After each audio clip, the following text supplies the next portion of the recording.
Bismillahirrahmanirrahim. Assalamualaikum warahmatullahi wabarakatuh.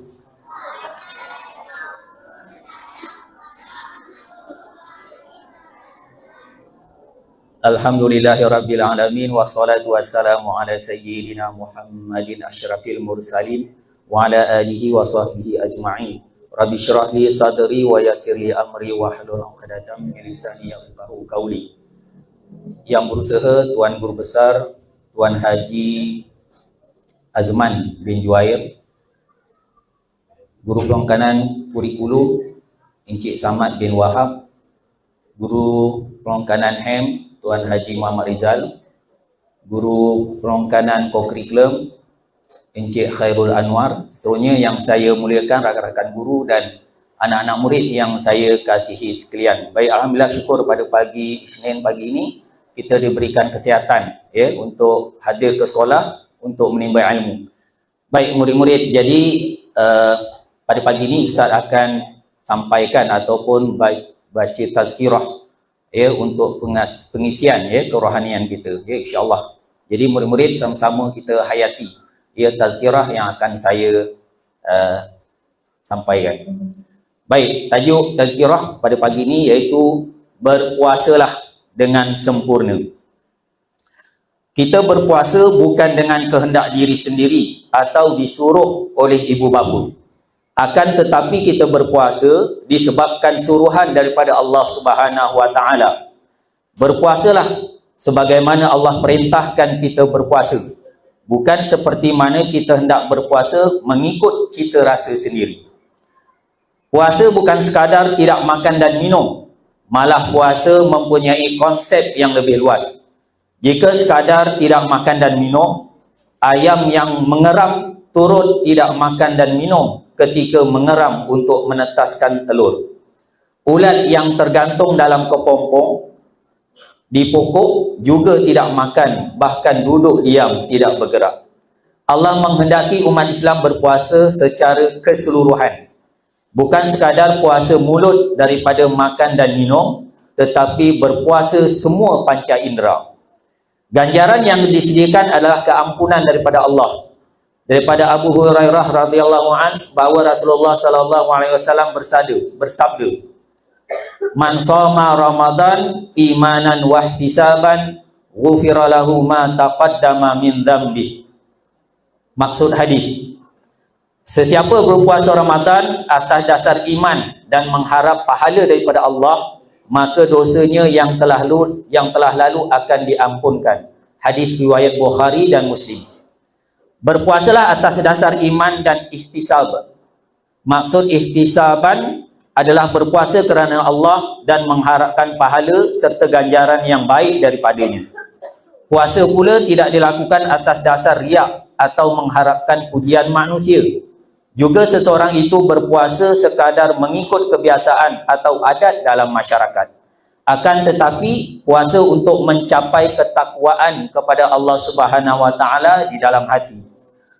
Orang yang berpuasa mesti berusaha untuk menahan dirinya daripada mengikut hawa nafsu demi untuk tunduk dan patuh kepada Allah. Berpuasalah secara keseluruhan kerana Allah. Yang pertama, menjaga mata daripada melihat perkara yang dilarang. Yang kedua, menjaga lidah daripada bercakap dengan perkara yang dicela seperti berbohong, mengumpat, memfitnah, bergosip dan seumpamanya. Yang ketiga, menjaga telinga daripada mendengar perkara yang haram, lagha atau sia-sia. Yang keempat, memelihara kaki daripada melangkah ke tempat-tempat maksiat. Yang kelima, menjaga tangan daripada mengambil sesuatu yang bukan hak, mencuri, menyentuh orang yang bukan mahram. Dan yang keenam, menjaga perut daripada memakan atau berbuka dengan makanan atau minuman yang haram atau yang diragui kehalalannya. Berpuasa sekadar menahan lapar daripada makan dan minum tidaklah terlalu sukar. Namun yang amat sukar adalah puasa segala panca indera. Kata Jabir bin Abdullah radhiyallahu an, jika kamu berpuasa, pendengaranmu, penglihatanmu dan lisanmu juga hendaklah berpuasa daripada dusta dan dosa. Baik, jadi murid-murid, itulah tazkirah puasa pada pagi ini. Maksudnya puasa ni bukan sekadar kita menahan diri daripada makan dan minum, tetapi berpuasa ni kita menahan panca indera kita, mata kita, penglihatan kita, tangan kaki kita daripada melakukan maksiat kepada Allah Subhanahu wa taala. Baik, jadi itu saja tazkirah ringkas pada pagi ini. Baik murid-murid, ingin juga saya sampaikan berkaitan dengan aktiviti panitia pendidikan Islam sepanjang bulan Ramadan. Baik, yang pertama murid-murid, tazkirah tadi tu insya-Allah akan disampaikan pada setiap kali perhimpunan hari Isnin, dan insya-Allah juga pada bacaan Yasin sekali sebulan sebelum kita mulakan baca Yasin. Baik, yang kedua, kita adakan majlis tadarus Al-Quran untuk murid tahap 2, 4, 5 dan 6. Murid tahun 6 kita dah mulakan pada minggu lepas, hari Rabu. Dan mereka murid tahun 6, abang kakak kamu bertadarus di Dewan, InsyaAllah sehingga akhir Ramadan nanti. Baik, dan manakala murid tahap 4, murid tahun 4 dan juga tahun 5 akan membaca Al-Quran di dalam kelas waktu rehat, tahun 4 dan juga tahun 5, dan akan diawasi oleh guru-guru yang saya buat jadualnya. InsyaAllah nanti akan saya tampal di papan kenyataan guru di bilik guru. Jadi murid tahun 4, tahun 5 sila berada di dalam kelas waktu rehat untuk bacaan Al-Quran bagi yang boleh baca Al-Quran, dan juga baca Iqra bagi yang Iqra lah, dia tak boleh baca Al-Quran. Okey, jelas murid-murid Okey. Baik, kemudian kita akan adakan majlis khatam Al-Quran hari terakhir persekolahan sebelum kita menyambut hari raya. Itu nanti kita akan rancang kemudian. Baik, kemudian murid-murid, yang terakhir buat macam inilah, kita akan adakan tabung infak, tabung infak ataupun sedekah, yang mana dalam bulan Ramadan ini kita juga digalakkan untuk bersedekah, yang mana pahalanya sangat besar di sisi Allah Subhanahu wa taala. Saya teringat satu dalil nakli yang menyebut barang siapa yang menanam sebiji benih, maka dia akan menerbitkan 7 tangkai, dan satu tangkai menerbitkan 100 biji. 100 biji kali dengan 7 tangkai, dia akan dapat 700. Perumpamaan. Jadi 1 biji benih yang akan menghasilkan 700 akhirnya, yang akan kita tuai di akhirat. Jadi itu perumpamaan orang yang bersedekah.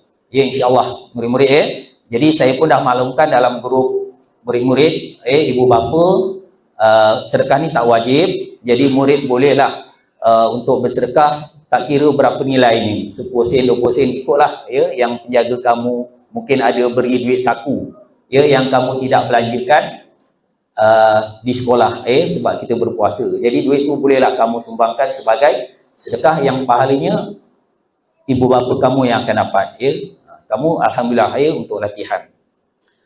Baik, jadi bagi melancarkan tabung infak atau sedekah, jadi saya jemput kepada Tuan Guru Besar, Tuan Haji Azman bin Juair diiringi dengan Cikgu Samad untuk naik ke pentas, dan saya jemput kepada Guru Panitia Pendidikan Islam untuk membawa tabung.